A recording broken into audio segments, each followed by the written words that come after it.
everybody. Welcome to the Canine Connection podcast. Today, Laurie and I are going to start a series on reducing reinforcement. And I say start a series because there's no way we can cover it all in one episode unless the episode's like 3 hours.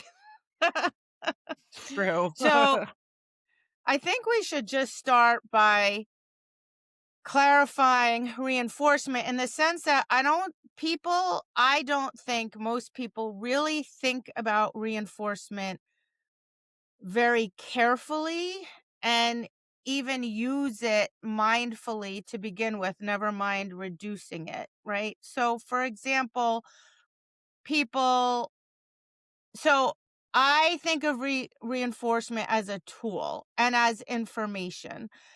And I use different types of reinforcement for different things, right? So if I want my dog to really think about something and problem solve, I'm not going to tug and tug and tug until my dog's eyes are popping out of its head and then go, now solve this problem, because I just use the reinforcer to raise the dog's arousal, and that's not optimal. So I think people just like either click cookie or click toy, and they're not even really thinking like, what is the value of this reinforcer? Can I make this cookie more or less valuable? Like, what am I using it for? What's the point of this? And like the other part is you're just mindfully giving cookies all the time, like cookie, cookie, cookie, cookie.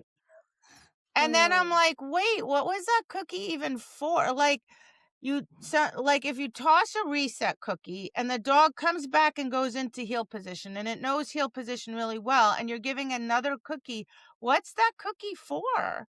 For coming back to heel position? At what point should the dog just be doing that out of habit and it shouldn't even get a cookie anymore? And then you ask the dog for one behavior and give another cookie, and then toss another reset cookie, and the dog comes back and you give another cookie. Now you just gave 5 cookies in like 20 seconds. How is your dog gonna work in the ring or whatever sport you're at? How is your dog gonna be able to do that? Yeah. Yeah, I think that that's a big thing. People aren't mindfully keeping that in their head, that at the end of the day, eventually my dog needs to work without reinforcement for X amount of time in a harder environment, right? Like that's, I think, where people are like, I think they're in the moment with their dogs, not thinking about the end picture and the end goal with reinforcers in mind. I also think that there's a huge emotional component attached to people just giving the reinforcer because it makes them feel good. They want to make their dogs feel good. So, things are just being handed out without any sort of like mindful, structure to it at all. And it's It's a used big as a thing. crutch, like, or as a A bribe, crutch. right? Like, you want to think to yourself, Totally. is this a crutch or is it a bribe or is it information, right? So the second the dog struggles or the second the handler's unsure of how Mhm. to fix something or help the dog, or the dog looks unsure, or the dog, looks distracted, they grab the cookie. And then instantly, Yeah. guess what? The dog looks better. And then we feel better, and then we're like, this is how I want the dog to look. But no Yeah. thought is even going behind that. It's like this instinctive thing, right? Well, Built that's yeah, on and that emotion. yeah, it is. And I think what happens is it's exactly that. Like it's that emotional component, especially when others are watching. Like I find this all the time, like cuz I run a lot of matches at my facility, right? And we go to a lot of matches. We see it. So the something starts to unravel, the dog is making mistakes or the dog is starting to it's starting to just unravel in whatever way. And all of a sudden the person just dips into their pockets and the cookies come out, like whether they're just putting a cookie on the dog's face or whatever. And then they just keep going and doing the thing to get to the end. And I will ask them, I'll say, but don't forget, you need to go, if your goal is to trial, remember, you can't have cookies in the ring. It's like, that is the simple statement I say to them. And they go, oh yeah, you're right. Like they forget. Well, they 'Cause they're forget, but so in the moment. I also think two other things happening. One is if they don't immediately know how to fix it, right? Or know the answer or know what to do, they just panic and grab a cookie rather than say, hold on, let me use the cookie right now. But I know I'm doing it and I know why, but I'm going to go home and I'm going to figure out for next time what I could do instead, right? I'm going to look Right. for that solution. But they're not doing that. They're just grabbing the cookie, it's band-aiding the problem, and off they go.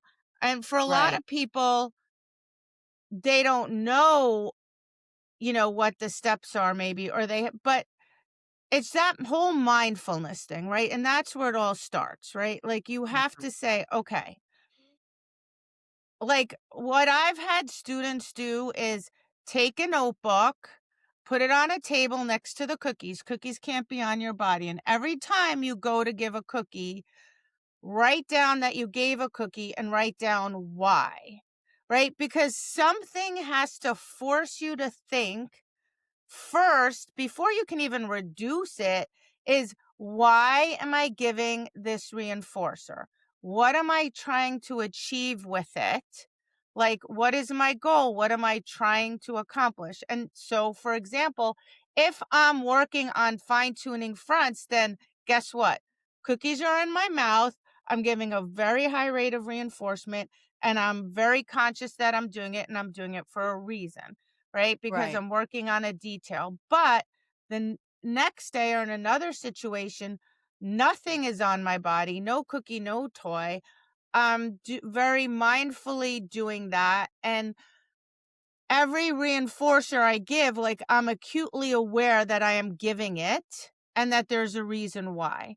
And I'm always thinking in the back of my head, even from when I have a little tiny little puppy, that there's gonna come a day where my dog has to work for 9 continuous minutes under extremely difficult conditions for 0 reinforcer, right? Right. And that's a huge piece that people they don't really think about it until they're in the ring and it all falls apart.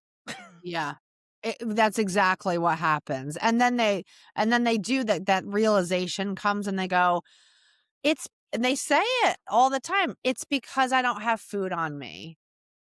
And that, like, you just answered your own question, like you just solved your own problem because it's a reinforcement problem because the dog has never learned to work without that constant rate of reinforcement being given to them.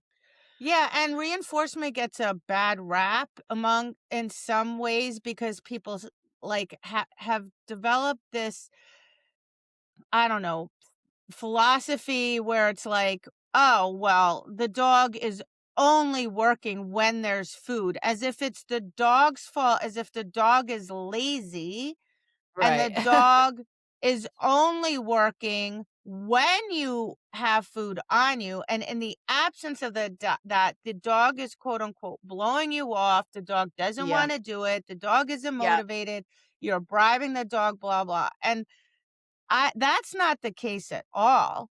The dog is just confused as shit Right. because the reinforcement also becomes part of the whole picture. And think about it, like none of us are working for free. So if you go to work and you're getting paid your full salary and one day you come in and they're like, you're not getting paid at all, you're just going to shrug your shoulders, go, okay, and work the same amount? Hell no. Right. All hell's going to break loose. But people never think of it like that, right? They don't, and then Because, what happens is they turn around, they get, like, mad at the dog and be like, "Well, you know what?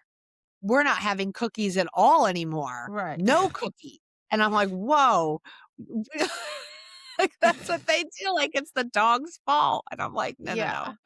No, So, and it's our fault because we created an expectation, right? And we yeah, made it part of the whole process. Like, I can tell, I guarantee you, I could be like a circus act, right? Come train your dog, and I can tell you exactly when and where you give your dog cookies.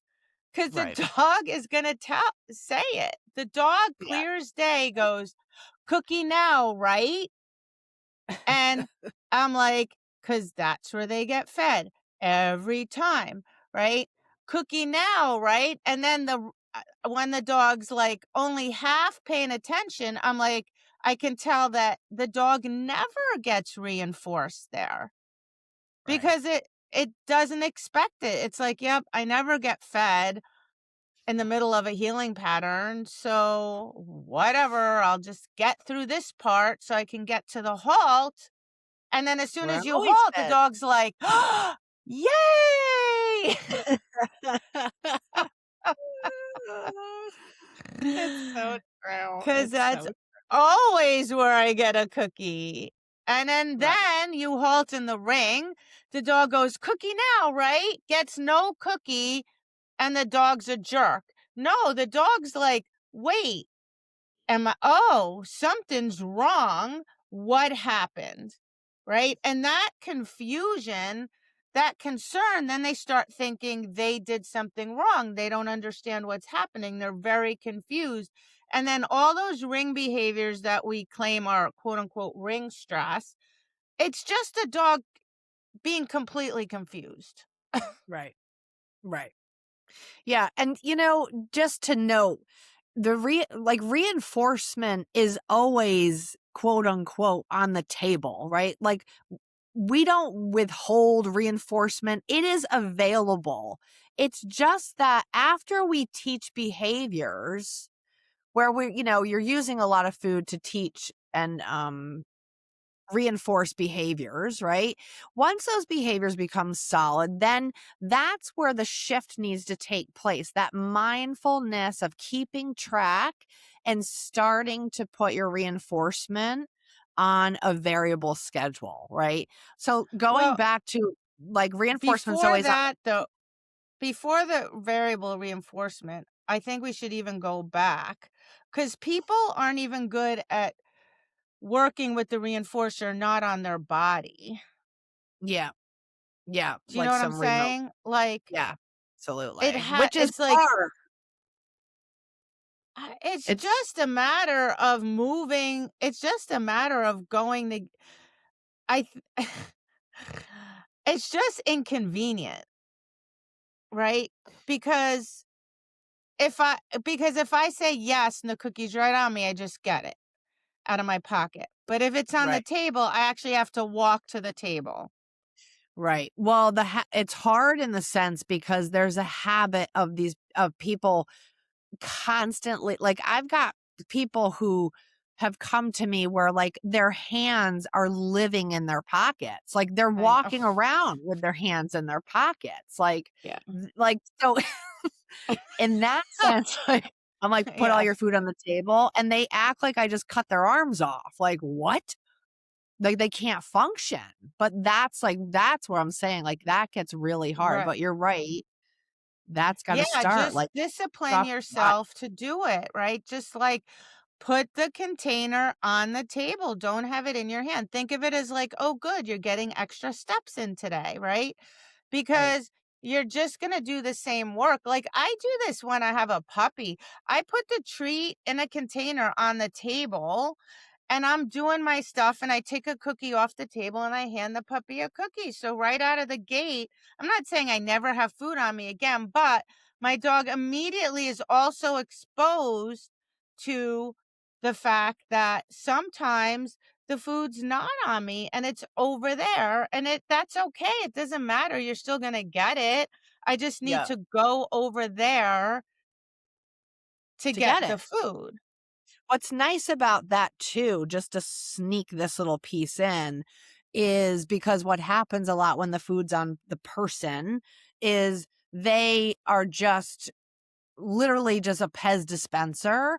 They're just either, and they, if they mark, they're just marking and feeding, marking and feeding. And what happens is, I feel, is like then there's an absence of like that relationship factor that should be also put into the reinforcement event, whatever that may be.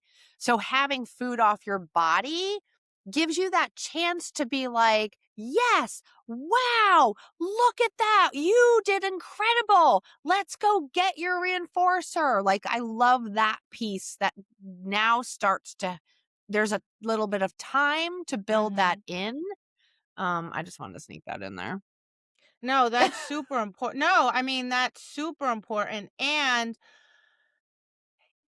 Um, don't let the dog run to the reinforcer without you, right? Because Yeah. this is something you should be doing together. You should always be part of the reinforcement rate event, right? Like, Yeah. I have a little puppy, it's 8 weeks old. It does something. I say yes. And I'm looking right in its eyes and I say yes. And like my face is happy and Yep. I'm like, "That was really good, buddy. Super job." And then I give the cookie. Like, I always insert myself in between that anyway. But like, Yep. I almost can't not do it. This goes back to that whole thing we briefly talked about, or maybe more than briefly, but it's worth revisiting the whole mark rush to get the Yeah. reinforcer to the dog, right? Which is like, I don't know. Oh my god, that's hard to break people of, and I think food off your body significantly helps with that because people are like, they're in their pocket, they already got the cookie out, and then they're saying yes. Now, first of all you're doing is making the dog pay more attention to your hands than anything else, because your hand is predicting the marker, not your voice, not the Right. sound, right? And you're in such a rush to get the dog the reinforcer that you're like blending it all together. Like, it's just a big murky mess. And you're not adding your personality into it. And your praise and the relationship, that's what you can take in the ring. Like, you're not taking the cookie or the toy in the ring. But the whole thing about like, it's so crazy. It's one of the hardest things to teach people is to separate the marker Oh gosh, yeah. from the reinforcer. Yeah. It Oh, is. I just put a workshop up on my thing for that, because I'm like, we're doing a workshop because we need to carve that out and single it out so people can just work on that for 2 hours. It's a well, thing. It's because hard.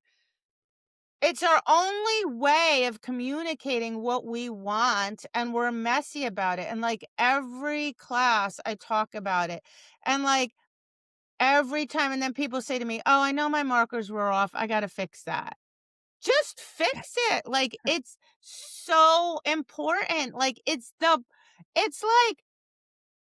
like this is again, if we just compared everything to human life, like everyone has a person in their life, a human that that they're in some sort of a relationship with, that they find maddening because the lines of communication are not wide open and clear, right? Right. And they get so frustrated with that person because the communication's not good. Right. And so we all know how that feels. And not only is the communication bad, it causes frustration, it causes feelings of not being heard, not being respected. It causes a whole big giant mess.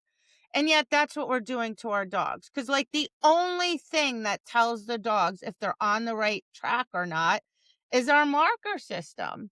And we're a Yep. mess with that. Makes me Yep. crazy. Makes me Makes me absolutely crazy crazy. too. Makes me crazy. So, but yeah, so food off your body is a great way to separate the marker from the reinforcer, and a really good place to insert praise and Mhm. like into the relationship. So since we're here though, we should clarify that, because what some people, it doesn't matter what you think is praise, it matters what the dog thinks, right? So if you're Yeah, right. bending down and ruffling your dog's face and your dog leaps away or turns their head or backs up or drops their body or squints their eyes, they don't They like don't it. like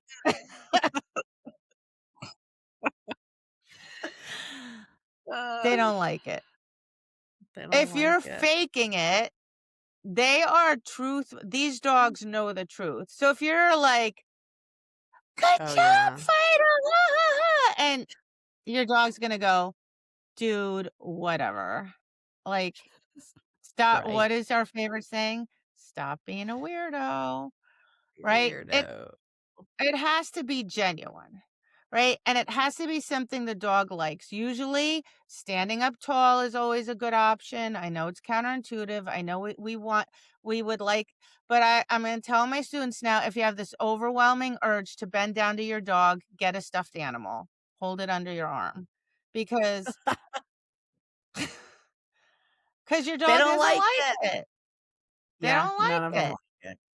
They So don't like stand it. up really tall, right? Get out of your dog space. I don't care if you have a tiny dog, they hate it even more. Stand up Yeah. tall, right? Get out of their space. Genuinely praise the dog. Look at your dog. Analyze. Does my dog like the way I'm praising them? If not, let me try something different. Some dogs Right. don't like the sound of our voices. I've done this with a ton of students now, where they're not allowed to praise verbally at all. They just say the words in their head.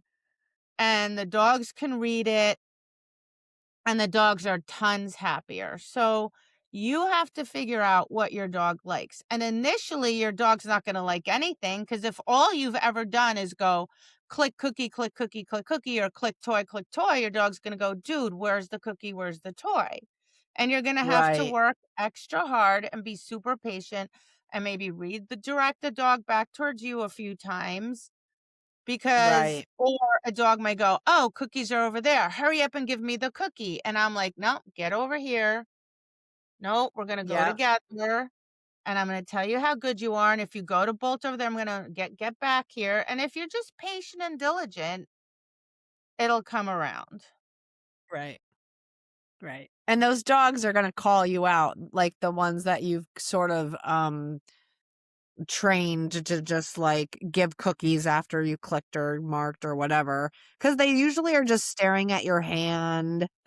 Mhm. They don't really they're not engaging with you. Like, I want my dog when I go, "Yes," I want them to look me right in the eye and be like, "Really? That was so good, buddy. Wow." They're jumping up and they're looking at me. Because a lot of times, too, they don't know where their reinforcer's coming from. They don't know if it's on me. They don't know if it's over on the table. And that could be the thing. Like, it could be on me. It could also be on the table. It could also be on the floor somewhere. Like, they don't Mhm. know where that's coming from. So that gets built in too. So then that kind of makes them stay with me. They're still engaged with me. They think it's super fun. They think that is like they just think that's like really fun until I say like whatever it is how they're going to get their reinforcer.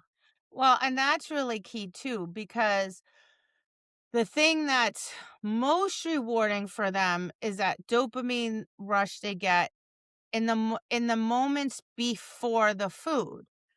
So if Yeah. you're or the toy. So if you're shoveling it in their mouth, you're taking that away, right? It's that anticipation of it Yeah. coming that's releases all those chemicals that feels really good. So you're actually getting way more out of your reinforcer if you delay it than if you give it immediately, right? So if you're like, Right. yes, and the food's in their mouth, it there's no time for it at all.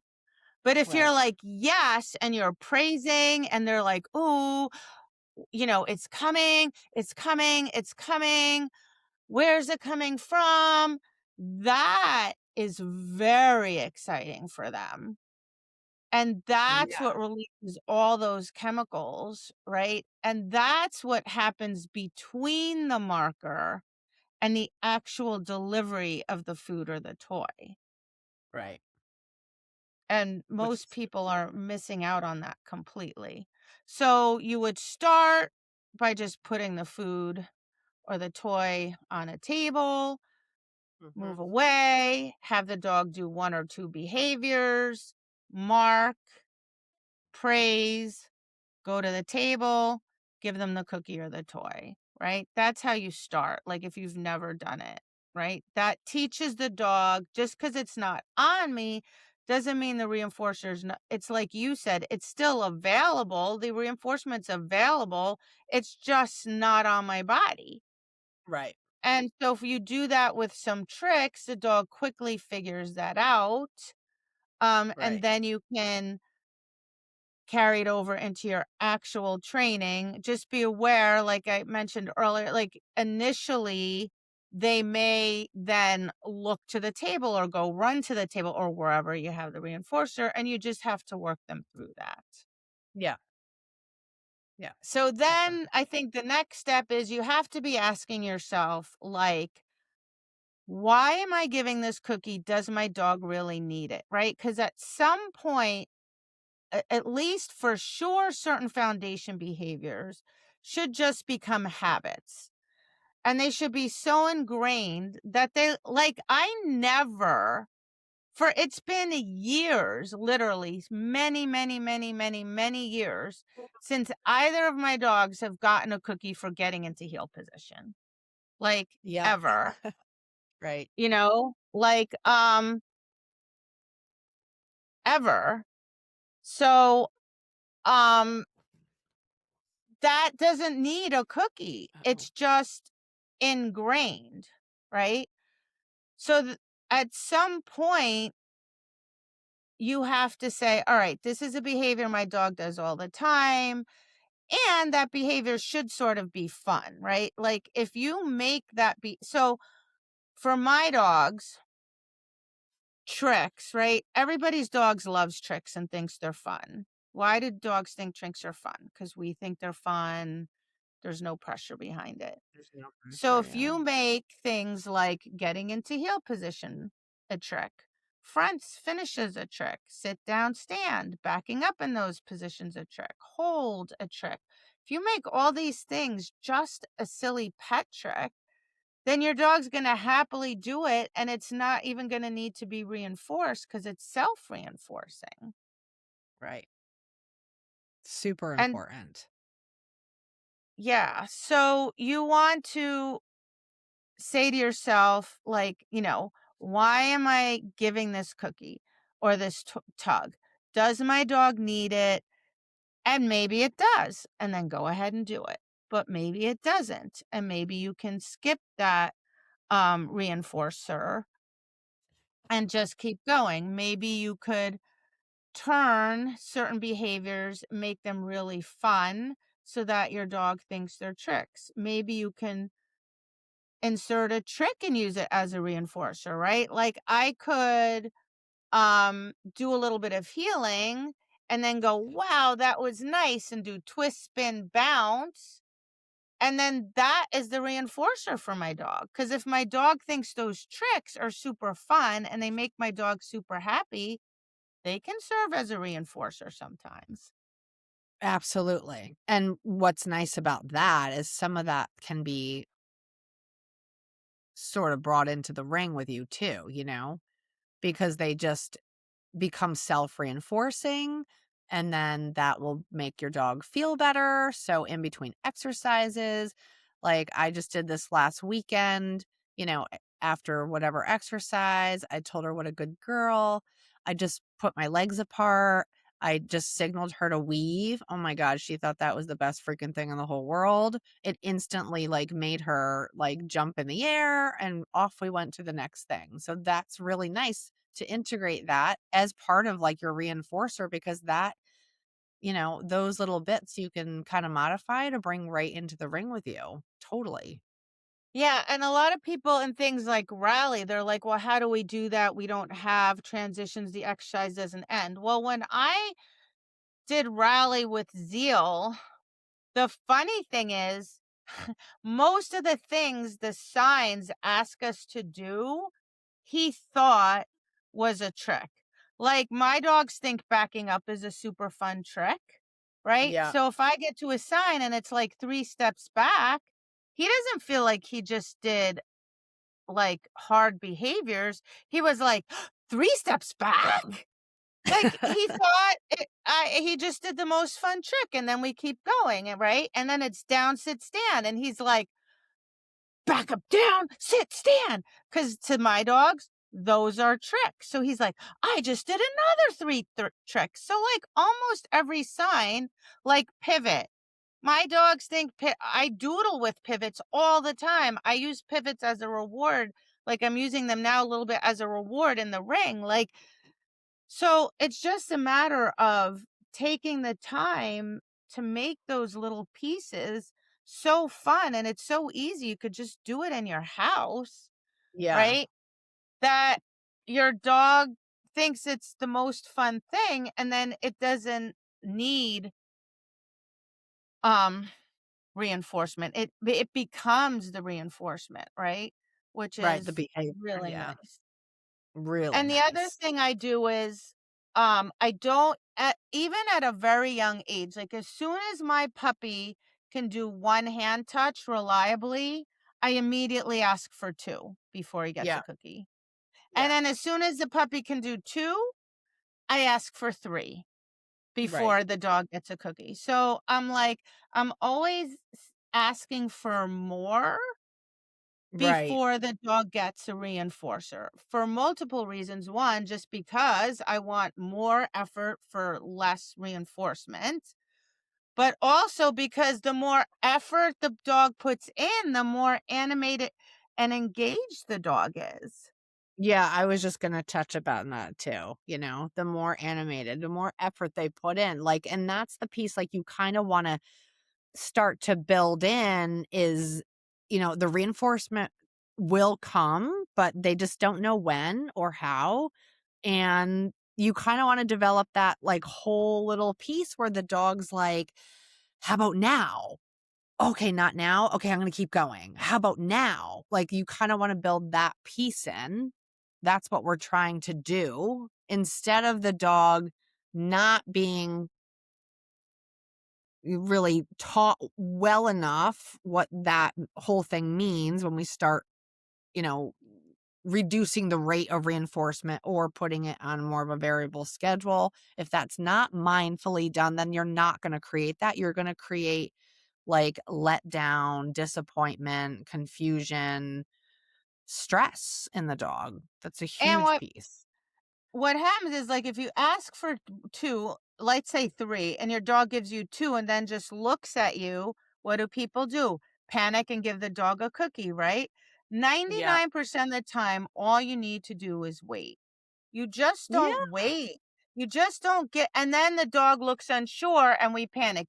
No, stop. Let the dog puzzle it out. Zaina gave me such a good, I wish I had it on video yesterday. Like, because there's this whole bad thing about struggle these days, right? And I mean, oh my God, I could go down a whole rabbit hole with this, but struggle is not bad, right?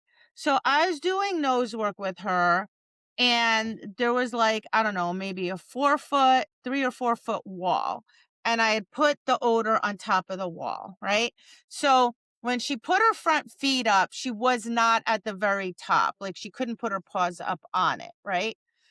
So she knew it was up there, like, kind of, and she's like trying to figure out exactly where. And she's like, going side to side to side. And all of a sudden I see her and she's like,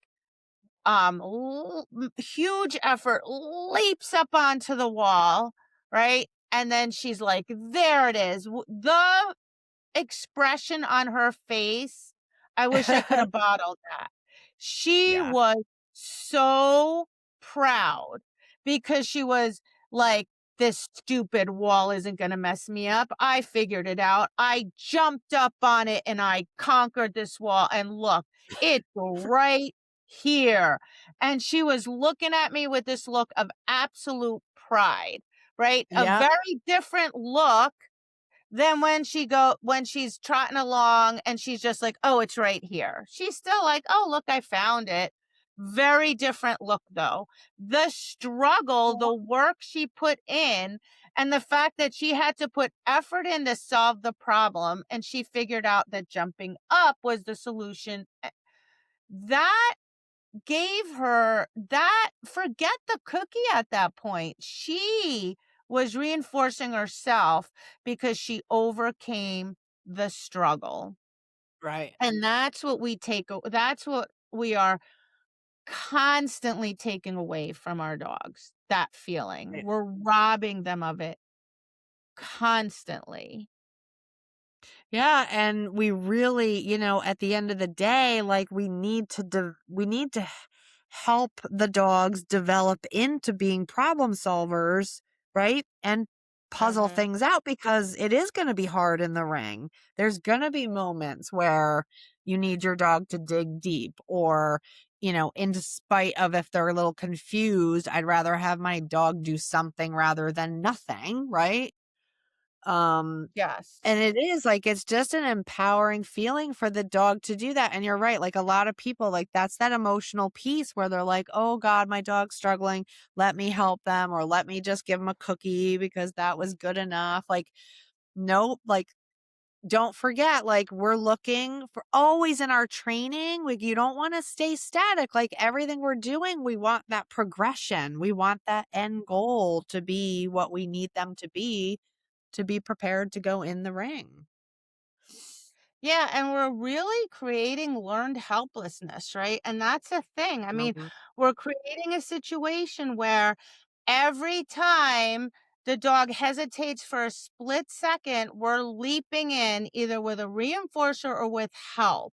And then Yeah. when you remove all that help, the dog does not know. You've done the dog a great disservice. And it's a horrible feeling for the dog. Like, it feels like it's been just left hung out there, and like you've abandoned them, and they don't have the skill set to do it. A woman once said to me when I was doing rehab on dogs, and my clients come week after week, and they talk and I don't know, start telling each other way too much stuff, right?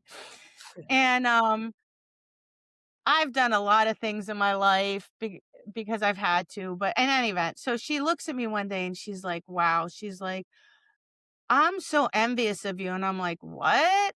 And she's like, "I can't do anything. Like, my husband has to do everything for me. Like, Oh, I can't do anything." And she's like, and she literally said to me, and it's a terrible feeling. So then oh, well, all right, so I won't go down the rabbit hole of what of course I gave her a what pep you talk, said. but the point is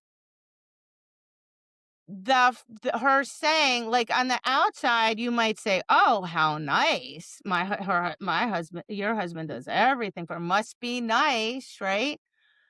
But she said it's a terrible feeling, right? Because Yeah, she's helpless in essence.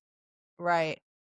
She's Like, relying on yeah, yeah, if he left or if something happened to him, holy Hannah, like, what is she going to do? It's gonna be right. horrible, right? Yeah, So that's what we're doing to our dogs. We're putting them in a situation where we're never making them struggle or work or push and then go, "Look, I did it." And right. yeah. So it's something people really need to think long and hard about. And I get it. It's not easy. I'm a control freak.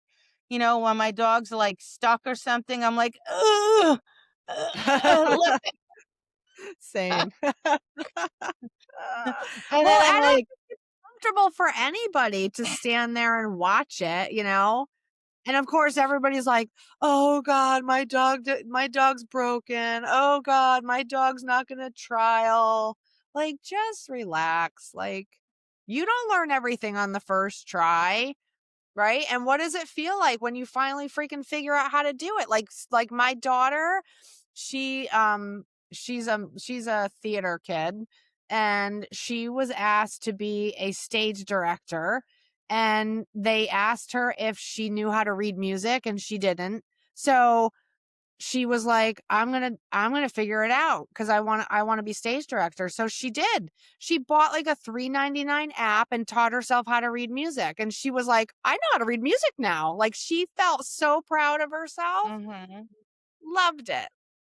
So, just let your dogs Dogs have that do, glory. they love to solve problems, and they like to and it makes them feel really good, and it's so hard. It's just like, my training partner has a puppy, right? Like, very young puppy, like puppy, t Yeah. 8 to 10-week-old puppy, and so we're in a training building, there's 3 of us there, my other training partner had her dog out, she has the puppy out, and what have we been taught? Don't let it look away, blah, blah, blah. I'm like, leave it alone. Every time it comes to you, have a party, right? So at one point, the puppy wanders off and she's like, ah, I'm like, don't do anything, but don't do anything, right?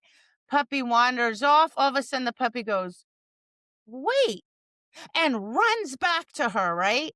Yes, we had a party. Did that 2 or 3 times, and then all of a sudden, it didn't leave anymore.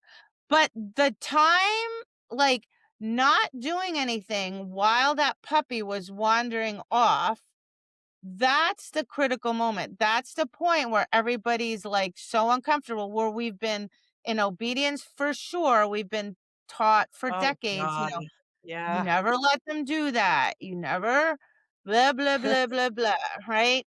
Yep. And guess what? The puppy figured it out all on its own, but it only figured it out because I was like, "Don't do anything, but don't do anything, but don't do anything," right? And so, and I mean, there's thousands of examples, but we just need to think about that. It's really, really important to Yeah. incorporate that into our training, build that into our dogs. And, when we reduce reinforcement, there are going to be moments and times where the dog's like confused, and that's going to look like whatever negative thing you want to label it as. Right. And in that moment, you're going to have to make a decision. Do I fall back on my same old strategy of I grab a cookie, I grab a toy, or do I work through this, right? Do I figure Right. out, okay, and we'll talk about some of those strategies, but like what can I do to get my dog past this point, Right. right? A little bit past this point, and then I can give the dog reinforcement. And then not only are you delaying reinforcement, but the dog's learning. Don't panic, just keep going. Correct. Yeah. Lots to unfold here. Maybe we should stop here. Yeah, I think that And we have then lots because it's to a talk. lot there for people to process and unpack. And then, And I think too, well, like, go to our podcast Facebook page. Anything you guys want to, if we miss something or things you want us to touch upon, because I think we'll definitely do at least another episode on this yeah, after this. yeah, let Yeah. us know, put it there. Um, and we'll happily add it into the next episode. Yep. Or, well, except this one will be out. Well, whatever. We'll throw it in somewhere. Yeah. Yeah. We'll Definitely. throw it in somewhere. All right. Thanks, everybody. Thanks. Bye. Bye.